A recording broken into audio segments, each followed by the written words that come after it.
ఇది చాలా toughest situation. ఎందుకంటే ఒకటి కాదు, నాకు ఆర్య తర్వాత ఏ సినిమా చేసింది ఫ్రాంక్ గుర్తులేదు.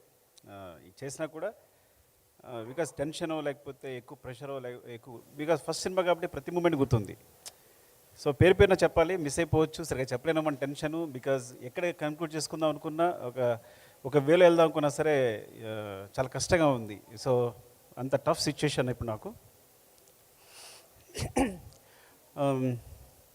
యాక్చువల్గా ఈ సినిమా చేద్దాం ఉన్నప్పుడు వేమ ఉన్నాడా? అరే వేమ,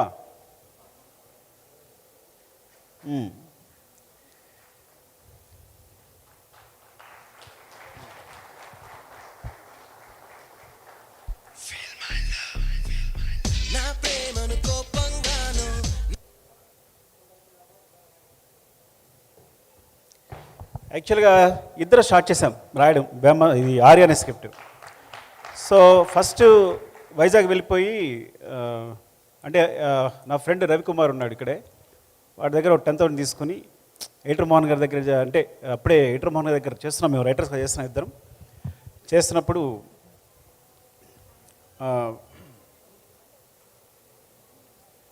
కంటిన్యూ ఎడిటర్ మోహన్ గారి దగ్గర చేస్తున్నప్పుడు సరే ఇంకా వదిలేసి మనం డైరెక్ట్ చేద్దామని చెప్పి నా ఫ్రెండ్ రవికుమార్ దగ్గర ఒక 10,000 తీసుకుని మేము వైజాగ్ వెళ్ళిపోయాం. హరిప్రసాద్ అని ఉన్నాడు, వాళ్ళ ఇంట్లో కూర్చుని ఇద్దరం స్క్రిప్ట్ రాయడం మొదలుపెట్టాం. అలా స్టార్ట్ అయింది దీనికి నాంది స్క్రిప్ట్. తర్వాత మళ్ళీ వచ్చిన ప్రకాష్ అని ఇంకో ఫ్రెండ్ ఉన్నాడు నాకు, తనతో డిస్కస్ చేసి we start the journey like that. And thank యూరా, ఇప్పటివరకు అసలు ఈడు దొంగ వాయి చేత కష్టపడి రాయించాలి ఇటు చేత. అంటే నిజంగా ఈడు కనుక పెన్ను పెట్టి రాస్తే ఇప్పుడు ఇండస్ట్రీలో ఎవ్వరు సరిపోరు. అంటే లేజీ బద్దకిస్ట్ ఇంటెలిజెంట్ అనమాట వీడు. సరే ఇటు సందర్భం వచ్చినప్పుడు చెప్తాం కదా ఎప్పుడైనా వీడి సినిమా అయినప్పుడు. అండ్ అలా స్టార్ట్ అయింది. తర్వాత నేను రాజుగారికి మాంటేజ్ చెప్పడం, సినిమా చేయాలనుకోవడం. రాజుగారి నిజాయితీ ఏంటంటే సినిమా చేద్దాం, ఢిల్లీ హిట్ అయితే కేవలం నా సిన్సియరిటీ, ఒక్క మాంటేజ్ అంతే. ఆయన కూడా ఒక మాంటేజ్తో అద్దరిపోయిందని చెప్పి ఆ మాంటేజ్ కోసం కూర్చుని సినిమా చేద్దామని. ఢిల్లీ సినిమా హిట్ అయిన తర్వాత నాకు ఫోన్ చేసి రా సినిమా చేద్దామని. అక్కడ కూడా విచిత్రం జరిగింది. సినిమా చేద్దానంటే ఒక స్క్రిప్ట్ ఇచ్చారు నాకు, అదొక రీమేక్ మూవీ. అంటే అప్పుడే అసినేటర్ కదా, కొంచెం పొగరగా ఉంటాం మనం, ఇప్పుడే వచ్చామని చెప్పి ఆ స్క్రిప్ట్ వెనక్కి చూశాను, నేను చేయను రీమేక్ అని. మరి అయితే కథ చెప్పు అన్నారు. మీకు మాంటేజ్ చెప్పాను కదా, ఆ మాంటేజ్ నా కథ చెప్తాను మీకు అని. సరే చెప్పు అన్నారు. చెప్పాను. అదొక విచిత్రం కదా, ఇట్స్ అ లాంగ్ స్టోరీ, చాలా అందరు ఇన్వాల్వ్ అయి ఉంటారు అందులో. సో అట్లా సరే మనం వెళ్ళిపోదాం సినిమాకని. అదే ఆ ధైర్యం, ఫస్ట్ ఆఫ్ ఆల్ అంత ధైర్యంతో ముందుకు వచ్చి ఒక కొత్త సినిమాని, ఇప్పుడంటే కొత్త డైరెక్టర్స్ అందరికి కూడా చాలా అవకాశాలు వస్తున్నాయి. అప్పుడు కొత్త డైరెక్టర్ని ఎవరైనా ప్రోత్సహించేవాళ్ళు లేరు, సినిమా ఇచ్చేవాళ్ళు లేరు. అలాంటి సందర్భంలో అయినా ఒక కొత్త డైరెక్టర్తో అంత గట్స్తో ఒక సినిమా చేయాలనుకోవడం చాలా గొప్ప విషయం. చాలా తక్కువ మంది డైరెక్టర్స్, చాలా తక్కువ మంది, ఎక్కడో కానీ ఛాన్స్ వచ్చేది కాదు. Thank you so much sir, మీకు లైఫ్ లాంగ్ రుణపడి ఉంటే ఆ విషయంలో. బికాస్ మీరు అప్పుడు ఆ ప్రామిస్ అనగా లేకపోయి ఉంటే, అంత ధైర్యం ఇచ్చి ఉండకపోతే ఈ సినిమా ఇప్పుడు ఉండేది కాదు, మేము చేసి ఉండేవాళ్ళమే కాదు. Thank you so much sir. దాని తర్వాత బన్నీ కథ చెప్పడం జరిగింది. చెప్పిన తర్వాత కొంచెం స్పేస్ వచ్చింది. యాక్చువల్గా ఈ సినిమా మూడు అన్న కారణం, మొదటి కారణం రాజుగారు అయితే, రెండో కారణం తన భవిష్యత్తును తన వెతుక్కున్నట్టు బన్నీ ఈ కథ నాకు కావాలని పట్టు కూర్చుని సార్తోనూ అందరితోనూ పోరాడి మళ్ళీ వచ్చి మమ్మల్ని అందరినీ మూవ్ చేసేటట్టు చేసి ఈ ప్రాజెక్ట్ అయ్యేటట్టు చూసుకున్నాడు. నేను యాక్చువల్గా కథ చెప్పిన తర్వాత ఇది ఇంకా జరగదేమో అనుకుని నేను వేరే స్క్రిప్ట్ కూడా, రాజుగారు వేరే కథ ఇస్తే కనుక దాన్ని డైలాగ్స్ రాయడం మొదలుపెట్టాం, నేను వేమ ప్రకాష్ అందరం. సో ఇంకా డైలాగ్ రైటర్గా చేద్దాం, ఇప్పుడో చేసుకోవచ్చులే అనుకున్నాను. కానీ తను వచ్చి ఈ కథని రౌండప్ చేసి చేద్దాం, ఈ సినిమా చేయాలి, ఇది నాకు నచ్చింది అని చెప్పి. ఫ్రాంక్గా చెప్తాను, ఏజ్ అప్పుడు 18, 19, ఆ ఏజ్లో ఆ మెచ్యూరిటీ, బాగా అలరగా ఉండేవాడు. కానీ అప్పుడే దాంట్లో నా ఫ్యూచర్ ఇందులో ఉంది అని పట్టుకుని మమ్మల్ని పుష్ చేసి ఈ గాట్ the vibes. Thank you darling, definitely thank you so much. రెండు విధాలుగా కూడా, అటు real life and real life both are నీ వల్లే బేస్ అయి ఉన్నాను ఎప్పటికీ కూడా. నీ ఇట్లా నిలబడి ఉన్నాను కాళ్ళ మీద అంటే definitely you are the base, ఎప్పటికీ మర్చిపోలేను. ఆ మాట చెప్పినప్పుడల్లా నా బాడీ వణుకుతూ ఉంటుంది. Love you darling. And darling Devi, అప్పుడు దేవి ఒక సెన్సేషన్. సినిమా చేస్తే నేను 2 అడిగాను రాజు గారిని, 3 అడిగినట్టున్నా. నాకు టాప్ టెక్నీషియన్స్ కావాలి. 1 రత్నాకర్ గారు, ఆయన అప్పుడు బాలా సినిమాలు చేస్తున్నారు, టాప్ కెమెరామెన్.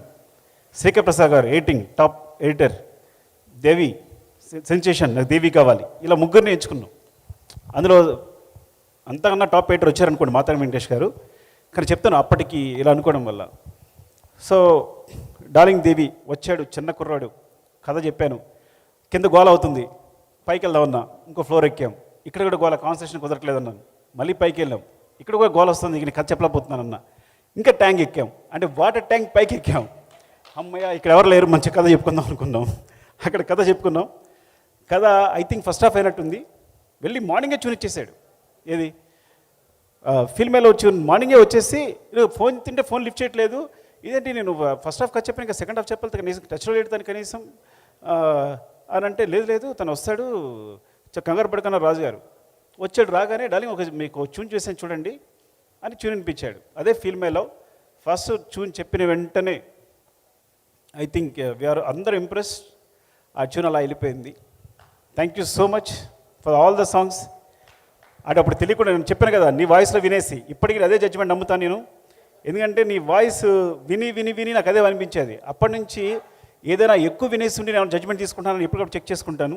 అది ఒక మ్యూజిక్లోనే కాదు, సీన్స్లో కూడా నేను ఎక్కువ నువ్వు చెప్పిన ఒక మాట నాకు ఒక యూజ్ అయింది నాకు స్క్రిప్ట్లో కూడా. Thank you darling and love you. ఆ టైంలో యాక్చువల్గా ఆ టైంలో సాంగ్ చెప్పాలి. నాకు ఐటమ్ సాంగ్ ఇష్టం లేదు, తెలుసా మీకు విషయం సినిమాలో? ఎందుకు నిజం మాట్లాడుకుందాం. నాకేంటి చెయ్య చెయ్య చెయ్య అంటే నేను మణిరత్నం ఫేవరెట్ ఫ్యాన్ని. అంటే అంత అందంగా వయ్యారంగా ఏదో పెద్ద కళాత్మకంగా తీయాలి సినిమా అనుకుని, ఈయనేమో ఐటమ్ సాంగ్ అని అంటే అమలాపురం అని ఈయన మాట్లాడుతున్నారు. సో ఓవరాల్గా నేను దాని లిరిక్ రాయించుకున్నప్పుడు ఆ టైంలో నచ్చింది, చూ నచ్చింది. కానీ దాని లిరిక్ రాసేటప్పుడు ఏమైందంటే టైం లేదు. వేటు గారి దగ్గర పంపించినప్పుడు అన్నీ అందులో వేరే వేరే పదాలు వచ్చేస్తే ఇంకా రాజుగారితో గొడవ పడ్డాను నేను. నాకు నా సినిమా ఇది కాదు, ఈ కాదు. అల్లువారి పిల్లగాడ ఏంటి, అల్లువారి పిల్లగాడ అంటే నా స్టూడెంట్, నా హీరో ఆర్య, అల్లువారి అబ్బాయి కాదు. సో ఇట్లా అంటే ఆర్య వచ్చి హీరోయిన్ ఎత్తుకోవాలి, కానీ అరవింద్ గారి అబ్బాయి ఈజీగా కొట్టేస్తాడు హీరోయిన్ని. అమ్మాయి వెంటనే పడిపోద్ది, ఆయనకి చాలా డబ్బులు ఉన్నాయి. నా ఆర్య పూరు పాపడి బైక్ కూడా లేదు, సైకిల్ మీద వెళ్తుంటాడు అని. అది శంకర్ మాస్టర్ కూడా కారులో. ఇప్పుడు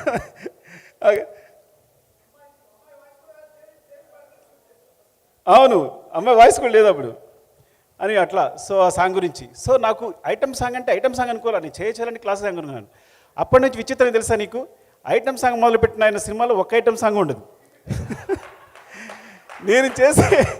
నేను చేసే ప్రతి సినిమాలోనూ ఐటమ్ సాంగ్ వచ్చేసింది. నేను పెట్టాల్సి వచ్చింది. No I believe it that. పెట్టడమే కాదు, నేను ఐటమ్ సాంగ్ని నమ్మాను. అమ్మో ఇంత పెద్ద హిట్ అవుతుందా సాంగ్ అంటే, ఇంత వైపు వస్తుందా, సినిమా ఇంత దూరం తీసుకెళ్తుందా అని నేను ఇటు వచ్చేసాను. రాజుగారు అటు కళాత్మకంగా వెళ్ళారు. ఆయన ఐటమ్ సాంగ్ టచ్ చేయలేదు ఆయన అట్లా. సో చాలా విచిత్రంగా ఉంటుంది అన్నీ ఇలాంటివన్నీ చెప్తుంటే. ఇట్స్ అవునవును. And thank you darling. And I think ఆ జర్నీ అప్పటి నుంచి మన జర్నీ ఇట్లా సాగుతూనే ఉంది. ఎప్పటికప్పుడు సపోర్ట్ చేస్తూనే ఉన్నావు నాకు. అండ్ చెప్తాను కదా, నా మ్యూజికే నువ్వు, నా సంగీతమే నువ్వు. నాకు సంబంధించి మ్యూజిక్ అనేది నాకు ఎంత కూడా తెలియదు, వర్ణమాలు కూడా తెలియదు. ఎప్పుడు ప్రతిరేషన్ నీదే, ప్రతిదీ నీదే, ఇంతవరకు తీసుకొచ్చావు. సినిమాలు కూడా చాలా సపోర్ట్ చేసావు నీ మ్యూజిక్తో. Thank you so much darling. And చాలామంది ఉన్నారు ఇక్కడ. శివాని మోసం చేశాను మా బిగినింగ్లో నేను. Thank you Shiva, accepting the role. చాలా ఫన్. కొంచెం శివ నేను సెకండ్ లీడ్ అని కొంచెం కోపంగా ఉండేవాడు అప్పుడు. అనుకున్నప్పుడల్లా కోపం వస్తుండే శివకి. అంటే నాట్ లైక్ దట్ యాక్చువల్లీ. సరదాగా మాట్లాడదాం అనుకున్నాను ఇన్నాళ్ళు నిజంగా అది. And I was so impressed అప్పుడు నువ్వు చేసే పర్ఫార్మెన్స్ కానీ, నీ ఐస్ చూసే విధానం కానీ, అండ్ మీ కాంబినేషన్ కూడా కరెక్ట్గా కుదిరేది. And thank you Shiva, love you. ఇంకొకరు మాడుతుంటే సుబ్బు, ఐ థింక్ ఆ సుబ్రహ్మణ్యం చూసారా ఒకసారి నిలబడడం, చెప్పండి ఎలా ఉన్నాడైనా? సుబ్బు అలాగే ఉన్నాను, నువ్వు అసలు ఏం మారలా. మరి ఏం మేనేజ్ చేస్తే అర్థం కావట్లా. కొట్టుకునే వాళ్ళం కదా మనం. నువ్వు కొట్టుకుంటే సరిపోయేది కాదు నాకు, నేను గట్టిగా పట్టి స్పృహ పడిపోయాను కూడా. ఒకసారి రామలక్ష్మి గారు కథ చెప్తూ గట్టి కొట్టుకోవాలి అంటే, విలన్ ఇలా కొట్టుకుంటే అమ్మాయి అంటే కొట్టుకుంటాడని కొట్టుకుంటూ పడిపోయాను నేను. కొడుతు అంత గట్టి కొట్టుకున్నా. సుబ్బుకి కొట్టించాం కదా అట్లా. Thank you. అండ్ రత్నవేల్ గారు చెప్పాను కదా నేను టాప్ కెమెరామెన్ కావాలి సూపర్ అని. So actually I learned a lot brother. First because as assistant director గారిని స్టార్ట్ చేసి యాక్చువల్లీ అసిస్టెంట్ డైరెక్టర్ ఇక్కడ చేయలేదు నేను, కానీ రైటర్గానే చేశాను. అంటే వినయ్ గారు చేసినా కూడా రైటర్గా ఉండేవాడు కానీ చూసేవాడు, కానీ వినయ్ గారు నాకు ఏ పని చెప్పేవారు కాదు. So whatever I learn from Vinay garu only. So thanks to I always నా సినిమా గురు వినయ్ అనే చెప్తాను. బికాజ్ నేనైతే నేర్చుకున్నాను తన నుంచి నేర్చుకున్నాను. ఏమన్నా నాకు నేర్పినా తనే నేర్పారు, తనే సపోర్ట్ చేశారు. Thank you sir, thank you so much for your love Vinay గారు. అండ్ తర్వాత ఫ్రాంక్గా చెప్పాలంటే సినిమాకి సంబంధించి నా గురువు రత్నవేల్ గారే. అండ్ బిగినింగ్ ఐ రోట్ నేను కూర్చుని మా శివగాడు ఉన్నాడు కెమెరామెన్ శివ, మన శివ ఉన్నాడా వచ్చాడా, శివ అసిస్టెంట్గా చేశాడు కదా, శివను పట్టుకుని షార్ట్ డివిజన్ రాసేసుకున్నా. ప్రతి సీన్కి ఇంత బుక్ ఉంటుంది, ఇంకా ఉంటుంది అది షార్ట్ డివిజన్. సో అవి కొన్ని సాధ్యమయ్యి కొన్ని సాధ్యం కానీ ఉండేవి. సో సెట్లోకి వెళ్ళినప్పుడు ఆ ప్రాబ్లం ఎదురయ్యేది తనతో. సో ఆ విషయంలో తను సపోర్ట్ చేసేవాడు. నో సుకు ఇది కాదు, ఇది రాదు డెఫినెట్గా ఈ కాంబినేషన్ ఇట్లా రాదు, ఇలా చేయొచ్చు అని. సడన్గా 1 వీక్ తర్వాత ఆయన వదిలేసి వెళ్ళిపోయారు వేరే సినిమాకి. నేను దేవా ఓ 2 రోజులు షూట్ చేయాల్సి వచ్చింది. ఎంత టెన్షన్ పడ్డామంటే గుర్తుందా, ఫ్రూట్స్ ఇచ్చే సీన్. దేవా అంటాడు, సార్ ఇంత పాయింట్ ఆఫ్ వ్యూ సార్ ఇంకా పోండు అంటాడు. అరే అంటే అంత పాయింట్ ఆఫ్ వ్యూ సార్ ఇంకా పోండు అంటాడు. ఏంటి ఇక్కడి నుంచి ఇక్కడ కెమెరా కదపడానికి. నేను ఒకసారి బేసిక్స్ ఆలోచించుకున్నా, ఈ సినిమా ఏంటి ఇంత ఏదో కొంచెం కొత్త గొప్ప మ్యాథమెటిక్స్ చెప్పొచ్చున్నాం కదా, ఉన్నవి 4 లెన్సులు, దీనికోసం ఇంత టెన్షన్ పడుతున్నావు. Okay these are only axis, ఇంత మించే ఉంటుంది. అరే నువ్వు అలా ఉండి పక్కన పెట్టు, కెమెరా కూడా పెట్టు, కెమెరా పెట్టు అని. Then I started the direction. Actual direction అక్కడ స్టార్ట్ అయింది నాది. Thank you so much brother for your love. And Deva, అప్పుడు దేవా కూడా చాలా సపోర్ట్ చేశాడు, ఆర్టిస్ట్ పొజిషన్ ఇవ్వడం కానీ అది కానీ. థ్యాంక్ యూ దేవా, ఉన్నాడు లేడు ఇక్కడ. అండ్ తర్వాత కొంత క్లాష్ తను విజయ్ చేశాడు, విజయ్ చక్రవర్తి చేశాడు. Vijay thanks for your support, చాలా చాలా సపోర్ట్ చేసావు ఆ టైంలో. Thank you so much. And Shankar master, నాకు తెలుసు చాలా జోకులు ఉండే నా మీద. ఆ జోకులు ఏంటి ఒకసారి చెప్పొచ్చు కదా. నేను ఏదో ప్రియరాగం చేస్తున్నప్పుడు మాట్లాడితే ఒక మాంటేజ్ కోసం కొబ్బరికాయలు తీసుకొచ్చేవాడిని, వీటితో చేద్దామని.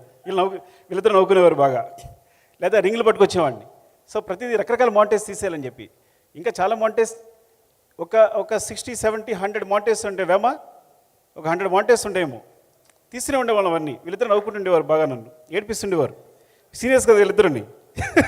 రత్నవేల్ గారు శంకర్ సీరియస్ కదా, నన్ను ర్యాగింగ్ చేసేవారు, గుర్తుంది నాకు. And Nikki, thank you Nikki, thank you. Last step moment కోసం ఇంకో విచిత్ర విషయం చెప్పాలి. సో రాజుగారి నాకు ఇంకో గొడవ అయింది. ఎందుకంటే నాకు కంపల్సరీ ఆ మాంటేజ్ చెప్పాను కదా, మాంటేజ్ తీయాలి. పైన వాటర్ పడుతుంది, ఆమె డాన్స్ చేస్తుంది, కింద వాటర్ పడుతుంటే కింద హీరో నిలబడ్డాడు. ఆ మాంటేజ్ లేకుండా సినిమా రిలీజ్ చేస్తాం అని అంటే నో చాలా ఎక్కువ ఖర్చు పెట్టేస్తున్నావు, నెంబర్ ఆఫ్ డేస్ కొత్త సినిమాకి ఇంత చేసిన లేదని ఆయన మీరు ఇద్దరం తిట్టుకున్నాం ఒక రేంజ్కి వెళ్ళిపోయింది. మీరు దగ్గర నుంచి నువ్వు వెళ్ళిపోయాను. నేను కోపం వచ్చేసి ఏంటైతే నువ్వు ప్రొడ్యూసర్ అయితే ఏంటి అలా వెళ్ళిపోయాను అంటే నేను ఇవ్వను అదే, ఇద్దరు కేకలు వేసుకుంటున్నాం. అది సడన్గా కాలు పెట్టేసుకున్నాం. ఇప్పుడే కదా నువ్వు అరిచాడు కాలు పెట్టినట్టే. సార్ ఒక్కరోజు షూట్ ఇవ్వండి సార్, ఆ మాంటేజ్ మిస్ అయిపోతున్నా నేను. అలాగే నిక్కీ ఒక స్టెప్ చెప్పాడు, చాలా బాగుంది, అది విల్ డూ సంథింగ్ సార్ అంటే ఇంకా నవ్వేసుకుని సరే చేసుకో అని ఇచ్చేసా 1 డే. సో దట్ 1 డే ఆ మూమెంట్ ఆఫ్ ద సెన్సేషన్ అయింది నిక్కీతో. సో సమ్టైమ్స్ ఏమంటానంటే మీరందరూ అనుకుంటారు ఒక డైరెక్టర్ అంటే చాలా పొగరుగాను లేదంటే వాడు చాలా అసలు చెప్పింది వినంట. నేను సినిమా బిగినింగ్ కొత్తలో ఇదే ఆలోచించుకునేవాడిని, నా వెనకాల అన్నీ వినేవాడిని. మణిరత్నం ఒక రోజు షూటింగ్ క్యాన్సిల్ చేశాడంట, మనం కూడా క్యాన్సిల్ చేయాలి. కృష్ణవంశీ గారు 49 టేక్ చెప్పండి, మనం 50 టేక్స్ చేయాలి. సో వెనకాల చూసేవాడిని, వెనక్కి తిరుగుతాయి, ఈ షాట్ వచ్చిన వెంటనే ఒక మణిరత్నం కనిపించేవారు, ఇటు కృష్ణవంశీ గారు కనిపించేవారు. సో ఐ ఫీల్ లైక్ ఒక్కొక్కరు అంటే కథలు వింటుండేవాళ్ళం కదా. ఇంకో రామ్ గోపాల్ వర్మ అసలు ఫోనే చేయడంట, ఆర్టిస్ట్ కూడా ఇలా బుక్ చదువుకుంటాడంట, ఎస్ అంటాడంట, మనం కూడా అలా చేయాలి. సో ఇవన్నీ రిపీట్ అవుతుండేవి. ఎందుకు చెప్తున్నాను ఇది, మిస్ అయిపోయాను. ఎందుకు చెప్తానంటే డైరెక్టర్స్ అందరికీ సో చాలా కాంప్రమైజ్లు ఉంటాయి. నేను రాజుగారి కాళ్ళు కనీసం 3 సార్లు పట్టుకుని ఉంటా సినిమా మొత్తం మీద. అంటే అంత జాగ్రత్త కూర్చున్నారా మీరు? అంటే అంతే. సో మీరందరూ ఏమనుకుంటారంటే చాలా పొగరుగా సుకుమార్ అంటే ఏం మాట లేదు. నేను చాలా కాంప్రమైజ్ అవుతాను. కేవలం ప్రోట్ కోసం, ప్రోట్ నాకు రావడం కోసం కాంప్రమైజ్ అవుతాను. నా ప్రోట్ రావడం కోసం కొంచెం కోపంగా బిహేవ్ చేస్తాను. ఇది కేవలం సినిమా కోసం మాత్రమే. ఒకసారి నిజంగా కూడా కోపం రావచ్చు, దాన్ని సర్దుకుంటాను. సో అంటే డైరెక్టర్స్ అందరూ, వచ్చే అసిస్టెంట్ డైరెక్టర్లు అందరికీ ఒక సందేశం ఏంటంటే, పైకి మీ అందరూ ఇలా కనిపించవచ్చు కానీ చాలా కాంప్రమైజ్లు ఉంటాయి, చాలా కష్టపడి ఉంటాం, చాలా బాధపడి ఉంటాం, చాలా తిట్లు తిని ఉంటాం, చాలా ఇన్ఫీరియర్గా బతుకుంటాం. సామాన్య మానవుడిలాగా మీరు చూడరు. ఒక కూలివా అంటే అఫ్కోర్స్ అలా మాట్లాడకూడదు, అట్లా అందరిలా బిహేవ్ చేస్తుంటాం. సో అది బట్టి గుర్తుంచుకోండి. మీరు పైకి చూసి మీరు మనం మోసపోకండి అని చెప్తున్నాను, ఇంకే చెప్పడం కోసం. అరే వేణు, థ్యాంక్ యూరా, థ్యాంక్ యూ సో మచ్. ఈ డైరెక్ట్గా వచ్చిన అసిస్టెంట్ వస్తాను, నువ్వు నేను లేకపోతే నువ్వు చేయలేమన్నాడు వీడు, అంతే వీడు వచ్చేసి వేణుగాడు. అలాగే భాస్కర్ కూడా అక్కడ ఉంటే నువ్వు వచ్చేసారా అని భాస్కర్ అని రమ్మని. So it's like very big team. ప్రతిదీ సురేష్, పెద్ద ప్రసాద్, అందరూ నా అసిస్టెంట్ డైరెక్టర్లు అందరూ పేరున ఎవరైనా మర్చిపోతే అందరూ డైరెక్టర్లు అయ్యారు. వాసు, అరే వాసుగాడేడి, జోష్ వాసుగాడు, అప్పుడప్పుడు హాయ్ చెప్పరా, వస్తావా పైకి? రావు కదా, రా, పర్లేదు రా. సో వాసుగాడు ఏంటంటే మా ఇద్దరు గొడవలు అయితే మధ్యలో అనమాట. రాజుగారు అలా కాదండి, వాడికి ఏదో విజన్ ఉంది అని ఈడు అడ్జస్ట్ చేయడు మధ్యలో మీడియేటర్గా. సో ఇట్స్ లైక్ సో అంటే అందరినీ చూస్తుంటే అందరూ డైరెక్టర్లు అయ్యారు, చాలా హ్యాపీగా ఉంది, చాలా ఆనందంగా ఉంది. అరే అలా ఎక్కలేవరా ఎప్పుడు. సో వాసు, హరిప్రసన్న రా, నువ్వురా. ఎందుకంటే ఈయన జడ్జి అప్పుడు కథ చెప్తున్నప్పుడు ఏంటి వేమ నేను కథ రాస్తుంటే ఈయన ప్రతి సీన్ బాగుందా లేదని చెప్పేవాడు. వీళ్ళుంటేనే కూర్చొని రాశాం. రవి ఉన్నాడా? వేణు అంటే టీం అందరూ వస్తే బెటర్. ఒక్కసారి నా స్నేహితులు టీం అందరూ, వేణు, సురేష్, ఎవరెవరు వచ్చారు? వేమ, రవి. సో పేరున చెప్పాలంటే అక్కడ మిస్ అయిపోతే అభినయ, థ్యాంక్ యూ సో మచ్. నువ్వు డాన్స్ చేసే వరకు నేను నమ్మలేదు, నాకు తెలుసు నువ్వు కోపం చూసావు ముందు నన్ను కదా, ఇప్పుడే కోపం ఉంది నీకు. నేను వేరే పెద్ద హీరోని ఊహించుకున్నా. రాజుగారి అమ్మాయికి బిజినెస్ క్లాస్ టికెట్ వేయాలని చెప్పి ఆప్ చేశారు అమ్మాయిని. తెలుసులేండి మాకు, సీరియస్గా డార్లింగ్. నేను ఒక పెద్ద హీరోయిన్ని ఊహించుకుంటే ఆయన బిజినెస్ క్లాస్ టికెట్ కోసం అమ్మాయిని క్యాన్సిల్ చేశారు. కానీ అంతకన్నా పుష్పక విమానంలో ఈ అమ్మాయి వచ్చింది. She so beautiful. వచ్చాక ఒక మూమెంటేగా నాకు అర్థమైంది, కళ్ళు తిరిగిపోయాయి. నాకు కావాల్సింది టాలెంట్ అని, అంత అద్భుతం చేసింది. ఇప్పుడు నువ్వు డాన్స్ చేస్తుంటే ఆయన ఎంత ముచ్చడిపోతున్నాడు బన్నీ గారు, యూనో దట్. సో ఇప్పటికి కూడా అదే గ్రేస్ ఉంది. ఎంత అద్భుతం చేసావంటే thank you so much. And sir, Arvind sir, మీరు, నేను చెప్తాను కదా, ఎవరిని నాకు బిగినింగ్లో తెలిసేది కాదు, లెక్చర్గా చేసి వచ్చాను. నాకు 2000 మంది students, exaggeration maybe 1000 or 1500 what ever. 1500 ఉంటారా బుచ్చి? ఉంటారా కాలేజీలో? మన కాలేజీలో ఈజీగా ఉంటారు. లాంగ్ టర్మ్ వాళ్ళు అందరూ పొద్దున్న లేస్తే అక్కడ నిలబడితే వస్తే అందరు good morning sir, good morning sir, good morning sir అండి. ఇక్కడ నేను వస్తే సూట్ కేసు మోయాలి, అందరికి గుడ్ మార్నింగ్ చెప్పాలి. సో అయినా సరే ఆ లెక్చర్ బుద్ధి పోలా. ఒకసారి నేను సెట్లో కూర్చున్నాను, షూటింగ్ చేస్తున్నాను. అరవింద్ గారు వచ్చారు. ఆయన ఎంత తీసుకుంటారు, వచ్చారు. నేను రిలైజ్ అవ్వాలా, రత్నాలు గారు ఇలా గోకుతున్నారు, కాల్తీ అని. అంటే నేను కాలు మీద కాలేసుకున్నాను అనమాట. అరవింద్ గారు ఎదురుకుండా, sir I'm very sorry for that.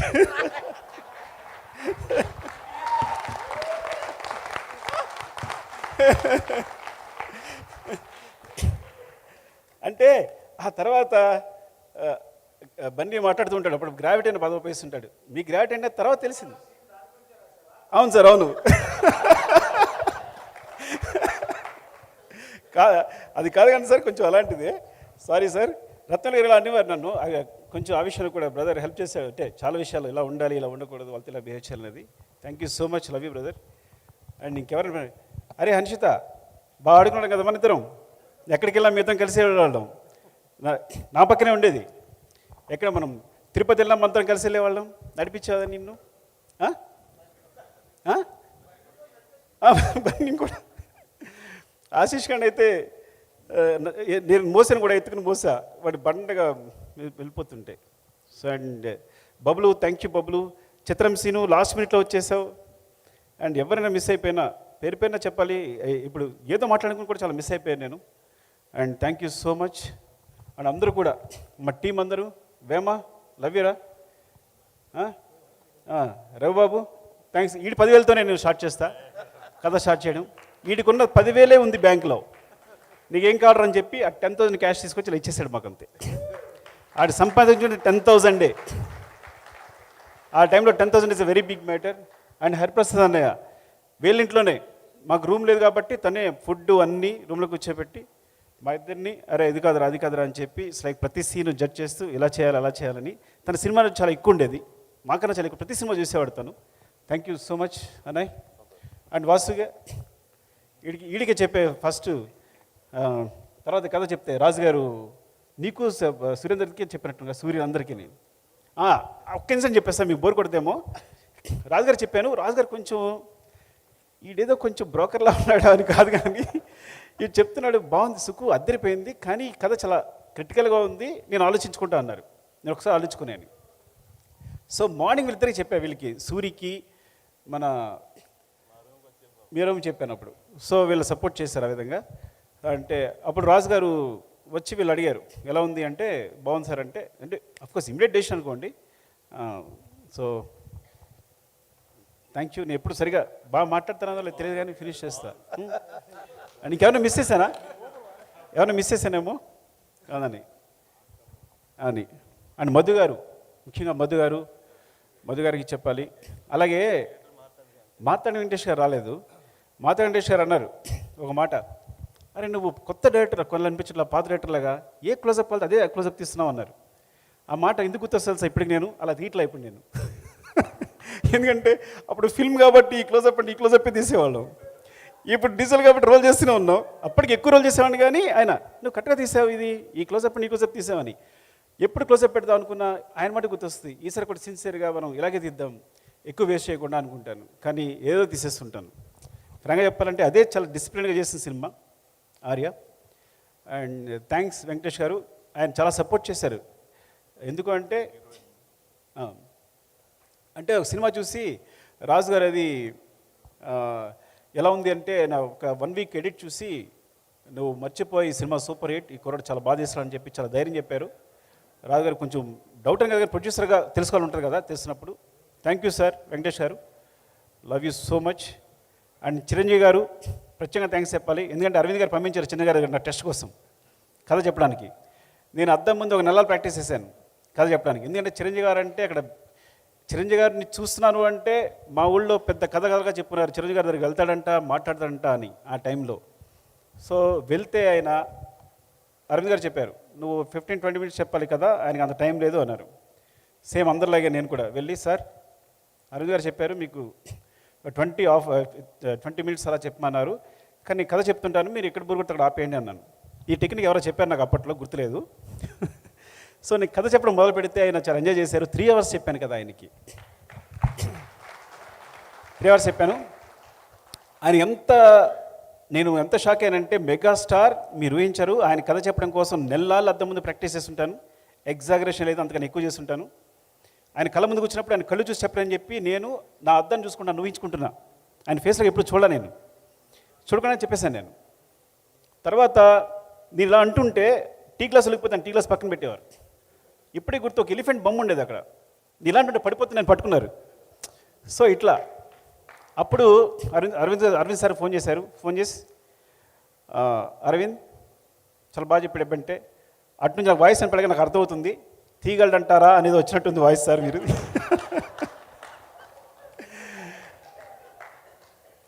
Because నాకు ఎక్స్పీరియన్స్ లేదు, ఏ సినిమాకి అసినేట్గా చేయలేదు పెద్దగా. సో డెఫినెట్గా డౌట్ ఉంటుంది. ఇక్కడ నుంచి ఆ మాట అన్నారు, ఈ సినిమా కెమెరా పాతి తీసిన హిట్టే తీ అన్నారు.